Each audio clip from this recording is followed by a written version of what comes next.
Welcome back to another deep dive. Today, we are going to do something a little different. No. Usually, we look at a topic and we try to, understand it.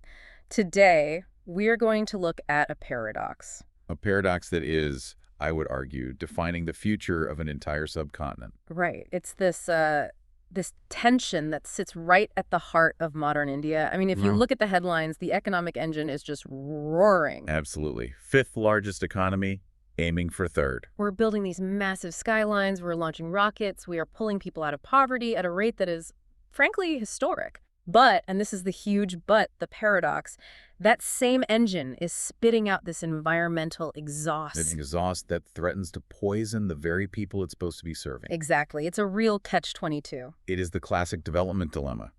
Growth versus sustainability. But in the Indian context, the stakes are just incredibly high. Because of the sheer numbers involved. The sheer population density, yeah. I mean, we are not talking about abstract problems here. We are talking about rivers that literally foam up like bubble baths, air quality that constantly hits the severe category, and cities that are, quite frankly, drowning in their own waste. And for our listeners today, and I'm talking specifically to the aspirants tuning in, this isn't just about doom and gloom. It's not about reading a textbook and feeling bad about the environment. No, not at all. Today is all about connecting the dots. It's about connecting the NCERT text, specifically Class 12, Chapter 12 of India, people and economy, and the grueling real-world demands of the UPSC mains examination.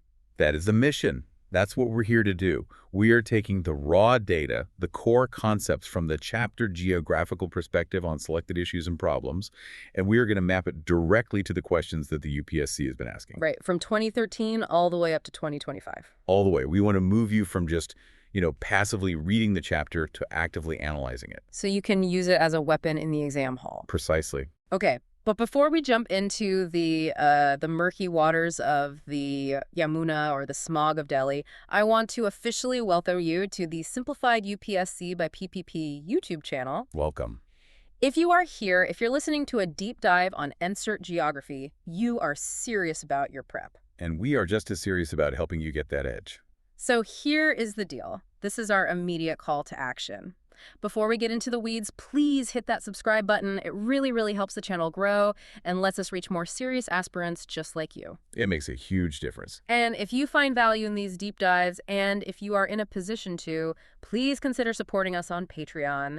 That support is what allows us to keep the lights on and keep the research for these sessions so deep. And on that note, a massive shout out to all of our current supporters. Yeah. You are the fuel for this engine. We genuinely appreciate it. You really do. Also, don't forget to like the video and share your valuable comments down below. We read them, we learn from them. It helps us shape future content. It's a conversation. It is. Now, just a quick resource alert before we start.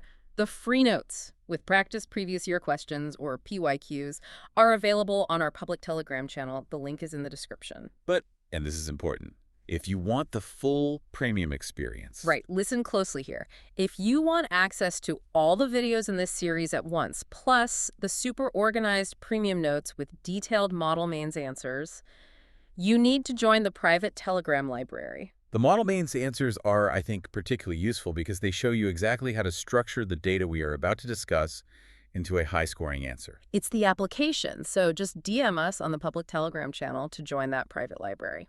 Okay, preamble over. Let's unpack this. Let's do it. We're looking at geographical perspective on selected issues and problems.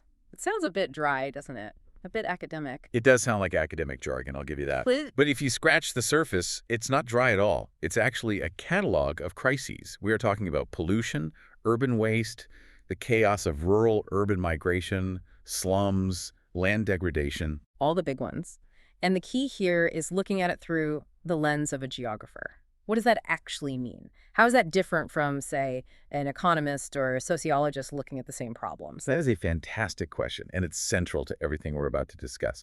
An economist, they look at the cost. A sociologist looks at human relationships and social structures.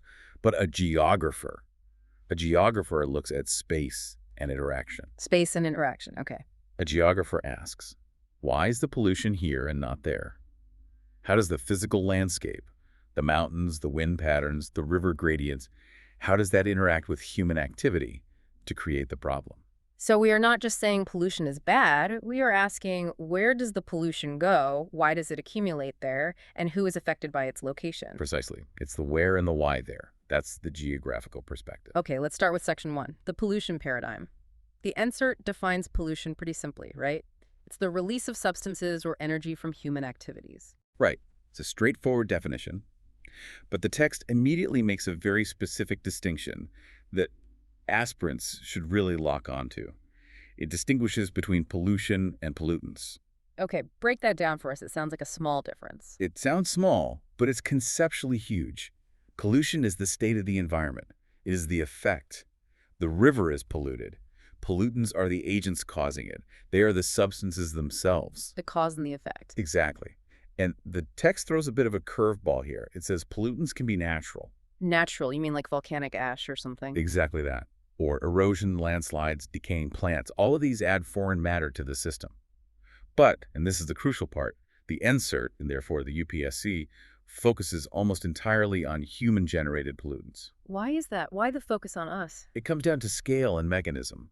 Nature has a recycling mechanism. If a tree falls in a river, it decays, it becomes food for microorganisms, it feeds the fish. It's part of a cycle. It gets absorbed back into the system. Right. But if a factory dumps a barrel of chemical sludge or plastic pellets, there is no natural mechanism to break that down quickly. It just accumulates, it builds up. Right. That accumulation is the problem. The system gets overloaded. Completely overloaded. Yeah. The text then breaks it down into 4 types: air, water, land, and noise. Let's dive deep into water pollution first. I think we all have this image in our minds of the Ganga or the Yamuna. Yeah, the pictures of the foam on the Yamuna are they're shocking. But what is actually happening chemically? What's in that foam? The NCERT uses this very general term, foreign matters. It's a polite way of saying filth, really. A very polite way. We are talking about a whole cocktail. Microorganisms from sewage, chemicals from industry, pesticides and fertilizers from agricultural runoff, domestic waste. When these dissolve or just remain suspended in the water, the quality plummets. But here is the critical geographical insight the chapter gives us. Water is a cyclic resource. You mean the hydrological cycle, evaporation, condensation, rain, flow. Yes. And because it is cyclic, pollution doesn't just stay in one place. This is so important. It moves. It seeps. It creates a chain reaction. Okay, give me an example. All right, you have a factory in an industrial town, and it's dumping its effluents into a small surface stream.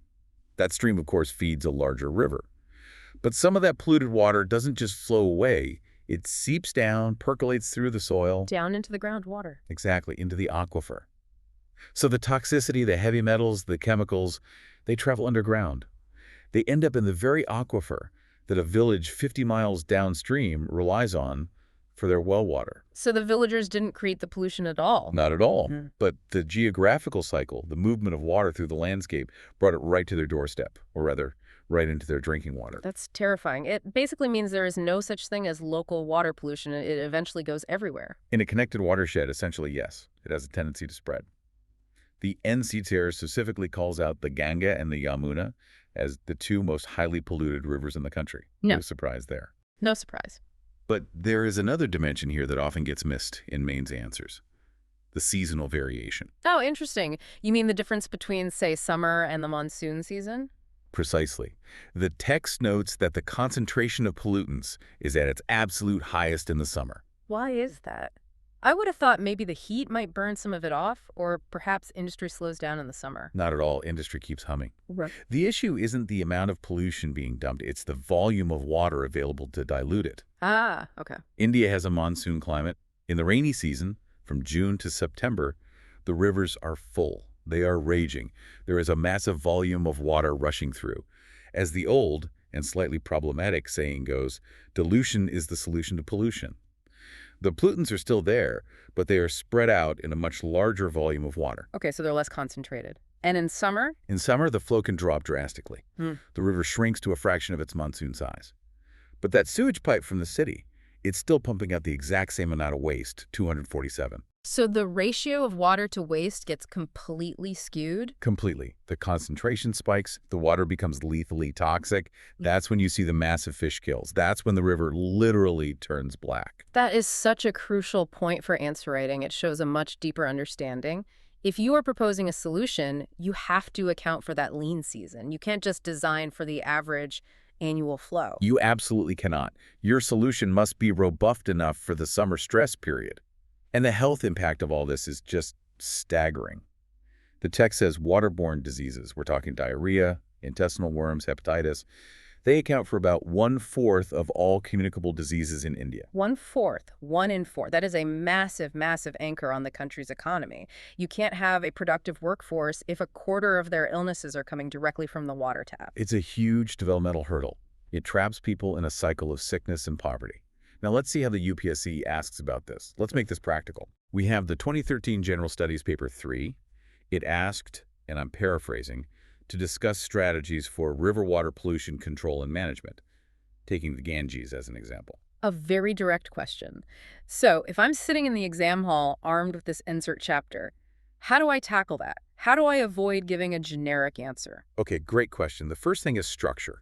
You can't just write a generic Save the Rivers essay. You'll get very few marks for that. You need to use the framework from the book. So start with the sources of pollution. Exactly. First, you identify the sources listed in the insert: industrial effluents, domestic sewage, and agricultural runoff. That's your introduction. Then you bring in the geography. You mentioned that the Ganges flows through the most densely populated plains in the entire world. The human load on this river is unique. And then I bring in that seasonal point you mentioned. That is your value add. That's what separates a good answer from a great one. Mm. You mentioned that management strategies must be designed to address the summer crisis, when the river's flow is low and its assimilative capacity is minimal. So I could suggest things like holding back effluents in treatment plants during lean months, or enforcing stricter treatment standards specifically when the dilution factor is low. Now you're thinking like a geographer and a policy analyst. That makes the answer so much more nuanced and practical. Okay, there's another question from the 2015 GS1 paper that I found really interesting. It says, India is well endowed with freshwater resources. Critically examine why it still suffers from water scarcity. Ah, yes. Yeah. This is a brilliant question. And it's a trap. A trap. How so? Because most students see the word scarcity, and they immediately think drought. They think about Rajasthan or Vidarbha. They think about a physical lack of rainfall. But that's not the whole story. Not even close. The question uses the key phrase, critical examine. The insert provides the perfect angle for this critical examination. Scarcity isn't just about quantity. It is increasingly about quality. You can be standing on the banks of the Yamuna in Delhi. There are millions of liters of water flowing past you every second. Is there a quantitative scarcity? No. The water is physically there, Right. but it is black, it is foaming, it is toxic. Can you use it? Exactly. Can you drink it? Absolutely not. Can you use it for irrigation? Maybe, but you risk poisoning the soil and the crops with heavy metals. So despite the physical abundance of water, you have an effective, man-made scarcity of usable water. So pollution creates scarcity. It absolutely does. We are actively turning a valuable resource into a dangerous liability. That is the critical insight that the examiner is looking for. And then there is the 2020 GS1 paper on the interlinking of rivers. That's a huge controversial infrastructure project. Massive. And the insert gives you a subtle but powerful warning here. If you are going to interlink rivers, you need to be very careful. If you link a polluted river like the Yamuna to a relatively cleaner river, you are not just moving water to a water-scarce area. You're moving the pollution with it. You're moving the foreign matter. You're essentially exporting the pollution to a new ecosystem, a new basin. That is a geographical consequence that absolutely must be in your answer about the pros and cons of river interlinking. Okay, that's a lot to think about just for water. Let's move from the water to the air. The pollution paradigm continues. It does, and the air is just as complex. The insert lists a whole cocktail of chemicals.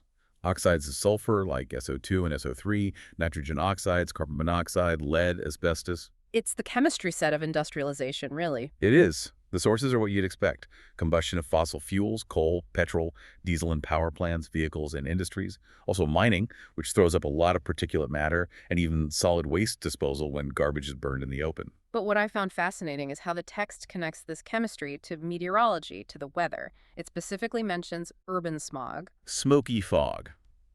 It's a simple term for a complex phenomenon.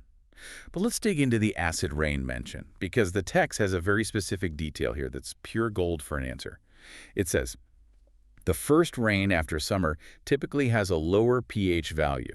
Lower pH means more acidic. Much more acidic. Now think about the mechanism behind this. All summer long, from March to June, it's hot and dry. The factories are running, the cars are on the road, they're all pumping out sulfur and nitrogen oxides. And because there's no rain, those chemicals just hang in the atmosphere. They just hang there. They accumulate. The atmosphere becomes a reservoir of these acidic compounds. Then the first monsoon rain arrives. That first shower acts on a giant atmospheric scrubber. It washes all those accumulated chemicals out of the air and brings them down to Earth at once. Oh, wow. The water molecules in the rain react with the oxides to form mild sulfuric acid and nitric acid. So the first rain in the season is essentially a concentrated acid bath for the whole landscape. For the soil, for the crops, for the Taj Mahal, it's a concentrated dose of 3 or 4 months' worth of accumulated pollution, all delivered in one go. Now here is where it gets really interesting for the aspirants. In 2015, the GS1 paper asked a question that I think stumps a lot of people. I want to read it verbatim. It asked, Mumbai, Delhi, and Kolkata are the 3 megacities of the country, but the air pollution is a much more serious problem in Delhi as compared to the other 2. Why is this so? This is the ultimate geography question. It's beautiful. It forces you to move beyond just listing pollutants and their sources. Right, because if you just list pollutants, all 3 cities have them in abundance. Exactly. Mumbai has traffic and industries. Kolkata has industry. Delhi has both, plus agricultural burning in neighboring states. If you just count the number of cars or factories, you might not get the full picture. The answer, the core of the answer, lies in the geography. It lies in the location. Okay, talk us through the location difference. Let's start with Mumbai and Kolkata. What do they have in common? They're both coastal. They're on the sea. They're on the sea. And what does the ocean do? It acts like a giant lung for the city. It creates a constant breeze. You have the land breeze and the sea breeze. The air is in constant motion. It flushes the pollutants away from the city, out over the water. The atmosphere over the city cleanses itself day in and day out. It has a ventilation system. A natural, God-given ventilation system.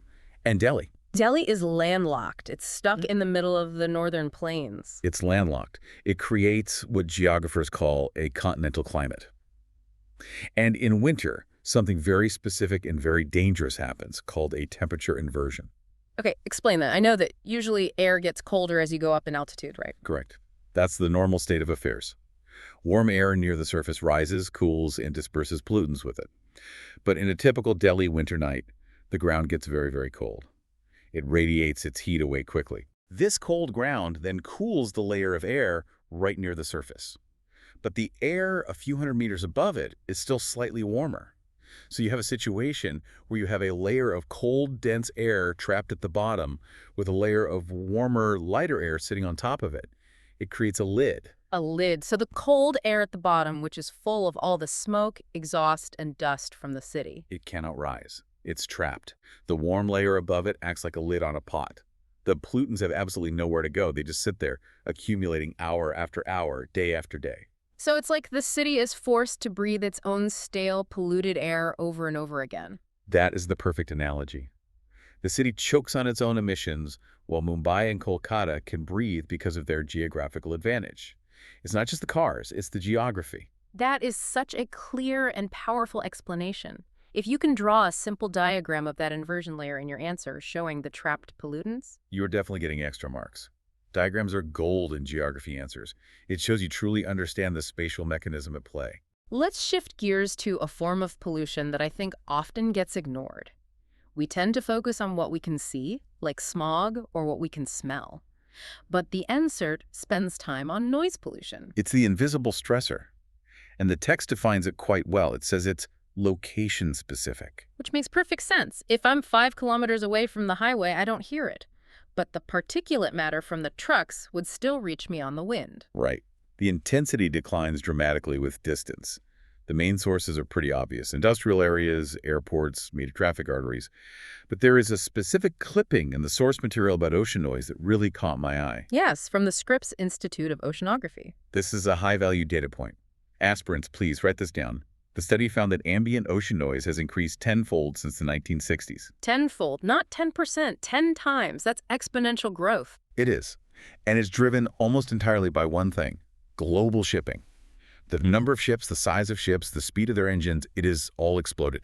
The noise levels they measured in 2003, 2004 were 10 to 12 decibels higher than in the mid-60s. Why does that matter so much? I mean, it's just noise, and it's underwater. Do the fish care? They absolutely do. It's not just fish, it's the marine mammals. Think about whales and dolphins. They live in a world of sound. They use sonar to navigate, to find food, to find mates. They communicate over hundreds of miles using specific sound frequencies. Okay. When we increase the background noise of the entire ocean by 10 times, we are essentially creating a thick acoustic fog. We are blinding them. We are disrupting their migration routes, their hunting patterns, their ability to communicate with each other. The impact is still being studied, but it's thought to be catastrophic. I see the ecological impact, but how do I link this to a UPSC mains question? I haven't seen any questions about whale migration patterns recently. Chuckles. No, you're right, not directly. But look at the 2025 GS1 paper. There is a question in there about offshore oil reserves and the geographical explanation of their distribution in India. Okay, I see that. Bombay High, Krishna Godavari Basin. Right. Now, most students will just draw a map. They'll mark the locations, list the output in barrels per day, and maybe mention the geology. That's a standard average answer. What does an expert answer look like? An expert answer discusses the geographical distribution, yes, but then it adds a concluding paragraph about the holistic impact of exploiting these reserves. Offshore oil exploration and extraction means seismic surveys, which create massive underwater sound blasts. It means drilling platforms, helicopters, and a constant stream of tankers and supply ships. So more maritime activity. A lot more. You can explicitly link the economic geography of offshore oil to the environmental consequence of ocean noise using that powerful Scripps data. So I could write a sentence like, while these offshore reserves are crucial for India's energy security, the associated increase in maritime traffic contributes to the tenfold rise in ocean noise pollution, which threatens fragile marine ecosystems. Boom. That is a perfect sentence. That shows you are thinking holistically.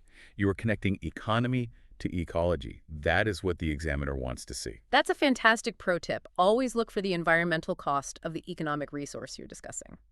Okay, let's move to Section 3, the urban waste crisis.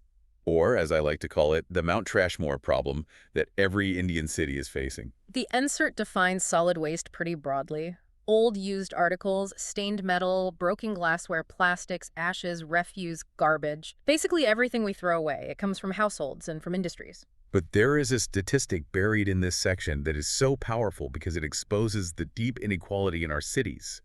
It's a data point that every single listener needs to memorize. Okay, lay it on us. What is it? The text notes that in the major metro cities, Mumbai, Kolkata, Chennai, Bangalore, about 90% of solid waste is collected and transported. 90%. That sounds, well, not perfect, but pretty acceptable, right? It's decent. It means most of the trash in the formal parts of the city at least gets to a landfill or a processing plant.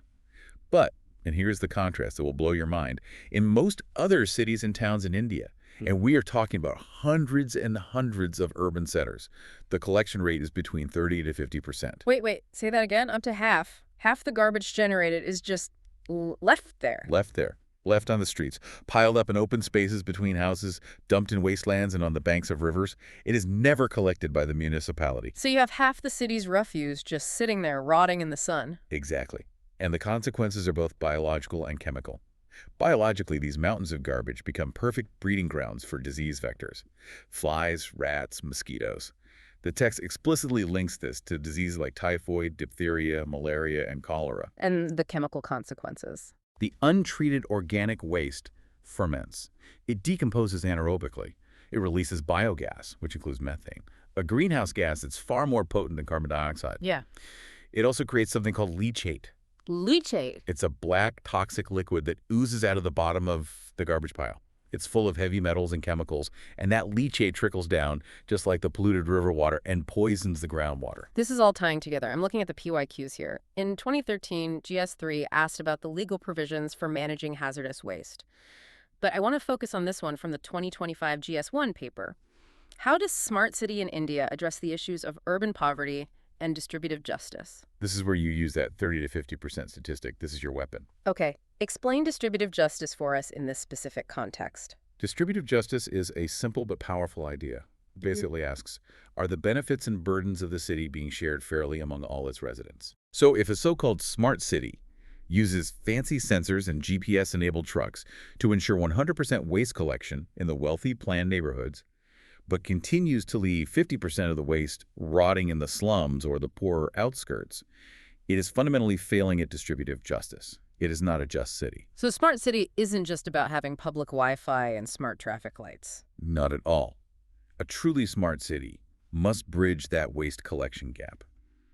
In your answer, you can argue that smart technology should be used to optimize truck routes to ensure that every lane in every neighborhood is cleaned, not just the VIP routes. That statistic, the gap between 90% in the metros and 30–50% elsewhere, is the hard evidence of distributive injustice. That turns a dry number into a really powerful social and ethical argument. And that is how you write a winning answer in general studies. You ground your philosophical arguments in hard data from the insert. Okay, let's move to section 4. This flows directly from the waste issue. We can't talk about cities without talking about the millions of people moving to them, urbanization, migration, and slums. This is the human side of the story. The waste is accumulating because the population is exploding faster than the urban infrastructure can possibly handle. The NCERT discusses the classic push and pull factors of migration. Push factors are things like low job opportunities in rural areas, poverty, and unbalanced development. Pull factors are the high demand for labor and perceived opportunities in the cities. Right, that's standard textbook stuff. But there is a specific trend mentioned in the text that explains the intense pressure on our biggest metros.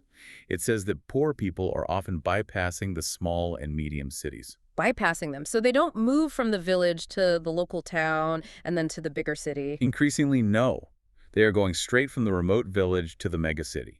They aren't stopping at the district headquarters or the Tier 2 town. Why is that happening? Because those medium cities, the Tier 2 and Tier 3 towns, often don't have the economic engine to absorb them. They don't have the jobs, especially the informal sector jobs, that a migrant needs to survive, so the migrant gets on a train and goes straight to Mumbai or Delhi or Bangalore.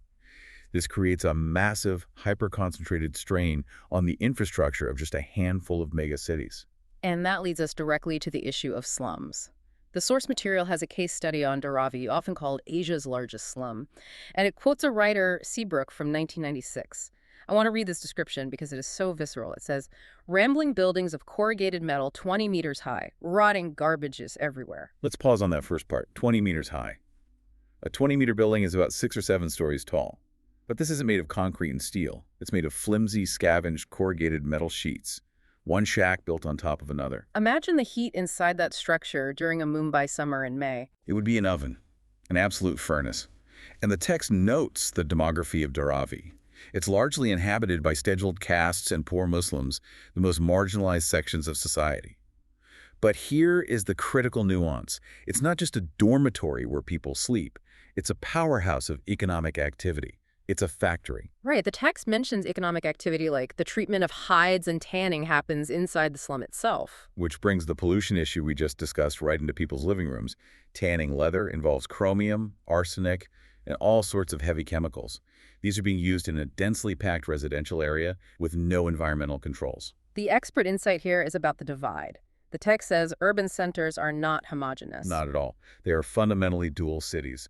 You have the top tier, the farmhouses on the outskirts, the gated communities with wide roads, privacy, and green belts. And then you have the bottom tier, the slums, the Jhabua clusters. And the text says they occupy environmentally incompatible areas. That phrase really stood out to me, environmentally incompatible. What does that mean in plain English? It means they are built on land that nature intended for something else. They're built on floodplains next to the river. They're built on the banks of nullas or stormwater drains. They are built on steep, unstable hill slopes that are prone to landslides. People are forced to live there because it is the only land that nobody else wants. It's the leftover land. And this connects directly, perfectly, to the 2016 GS1 question. Major cities of India are becoming more vulnerable to flood conditions. Yes, it's a direct link. Why do our cities flood so badly after just a few hours of rain? One major reason is that we have built over the natural drainage channels. We have encroached upon them. We have built slums and unauthorized colonies on that environmentally incompatible low-lying land. So when the heavy rain comes, the water has nowhere to go. Its natural path is blocked. It goes into the houses of the very people living there. The migration creates density. The density forces people onto this marginal land. The settlements on marginal land block the natural drainage. And the result is catastrophic urban floods. Referencing the Barmer floods news clipping in the source is also good here. Yeah. It shows that climate change is making these extreme rainfall events more common, making these areas even more dangerous. There's also the 2015 question. Smart cities in India cannot sustain without smart villages. Discuss this statement in the backdrop of rural-urban integration. This is my favorite connection in this entire chapter, because it completely flips the script on how we think about solving urban problems. How so? The NCERT argues that villages currently exist as a mere appendix to the core urban centers. They are afterthoughts. Their only role is to supply cheap labor and food to the city. So how do you use that to answer the question? You argue that to fix the slum issue in Mumbai, you don't just need better housing policies in Mumbai. That's treating the symptom. You need to fix the push factors back in the villages of Bihar or Uttar Pradesh. You need to make the village smart. Give people a reason to stay in the first place. Exactly. You need to create jobs, better infrastructure, good schools, healthcare, and digital connectivity in the villages. If the village offers a life of dignity and opportunity, the migrant doesn't need to move to a 20-meter high metal shack in Dharavi to survive. You cannot sustain the smart city if the smart village isn't strong enough to hold its own population. That is a really profound way to look at it. The solution to urban chaos lies in rural development. Absolutely. You cannot treat the symptom without treating the disease. The disease is rural distress. The slum is the symptom. Let's move our focus now to the countryside itself, or what's left of it. Section 5, land degradation. The pressure on our land is immense. And it's not just about the shrinking amount of space available per person. It's about the declining quality of the soil itself. The NCERT identifies faulty irrigation strategies as a major culprit. And we have some hard, shocking numbers here. The text says alkalization and salinization have affected 8 million hectares of land, and waterlogging has affected another 7 million hectares. Let's just add that up. That is 15 million hectares of once productive agricultural land that has been turned into wasteland. That's an area roughly the size of a small country, just gone. And we did this to ourselves. This isn't a natural process. Overwhelmingly, we did. It's the dark shadow of the Green Revolution. When you over-irrigate, especially in dry, arid areas like Punjab and Haryana, you raise the water table. The water comes up from below, and through capillary action like water being drawn up a wick in an oil lamp, it pulls the natural salts from the deep soil up to the surface. And then the water evaporates in the sun, leaving a white crust of salt on the surface of the field. And as we all know, nothing grows on salty land. We traded short-term grain yields for long-term soil death. That is a very poetic and very accurate way to put it. We also have the issue of chemicals. The excessive use of insecticides and pesticides has led to toxic concentrations in the soil, killing off beneficial microorganisms. The text also mentions that leguminous crops have been displaced. Right, and this is a subtle but very important point. Legumes, things like pulses, lentils, dal, are nature's fertilizer factories. They have bacteria on their roots that fix nitrogen from the air into the soil, making it fertile. For free. For free. But if you stop planting them in your crop rotation because you only want to grow high-yield rice and wheat, you lose that natural rejuvenation. So what do? You have to pump in massive amounts of chemical urea, and the cycle of degradation just accelerates. But there is a ray of hope in the text. It's not all doom and gloom. The case study of Jhabua. Jhabua district in Madhya Pradesh. This is the solutions part of your answer. This is where you show the examiner that you're not just a critic, but you can also identify positive models. Tell us about it. What did they do in Jhabua? Was it some new high-tech dam? A new genetically modified seed? No, that's the beauty of it. It was a very traditional, nature-based solution, watershed management. But the key ingredient wasn't the technology. It was the sociology. It was community participation. The text emphasizes that the villagers, through their own self-help groups, managed the common property resources, the grazing lands, the local forests collectively. They stopped the open grazing that was causing massive soil erosion. They planted fodder grasses on the common lands. They treated their shared environment as a shared bank account that they all needed to protect. And the result of this community action? The results were incredible. It became a model for reversing land degradation. It proved that land degradation isn't irreversible if you have social buy-in from the community. If the government just builds a check dam and leaves, it often fails. But if the community builds it and owns it, it succeeds. That is a very powerful lesson.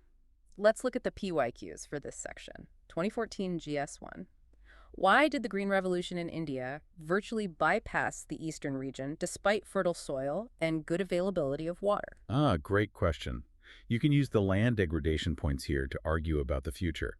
You can say that the first Green Revolution focused on the Northwest, but it eventually caused severe salinity and waterlogging there. The East, with states like Bihar and West Bengal, was bypassed. But now, as policymakers talk about a second Green Revolution in the East, we have to learn the lessons from the first one. So don't just copy the same model. Exactly. Don't just copy the faulty irrigation strategies that ruined 15 million hectares of land in the West. The East needs a more sustainable, ecologically sound model of agricultural development. And then there's the 2016 question, which is very broad. The effective management of land and water resources will drastically reduce the human miseries. That's a classic essay-style question. But look at all the data we have covered today. It's the perfect ammunition for this question. Okay, let's just list it out. The NCERT says 1/4 of communicable diseases are waterborne. That is human misery. We just talked about 15 million hectares of land being degraded, leading to loss of livelihoods, that is hunger and misery. We talked about the catastrophic floods in urban slums because of blocked drains. That is death and misery. So the argument is quite simple and direct. It is. If you manage these resources effectively, clean the water, save the soil, protect the floodplains like they did in Jhabua, you directly reduce disease, you ensure food security, and you prevent disasters. That is the very definition of reducing human misery. Geography is not just about maps, it's the key to human welfare. Okay, we have covered a massive amount of ground. We've mapped the pollution, the slums, the waste, the degraded land. Now, Section 6. Synthesis. Let's bring this all together. The so what? The big takeaway here for any aspirant is that you absolutely cannot compartmentalize geography.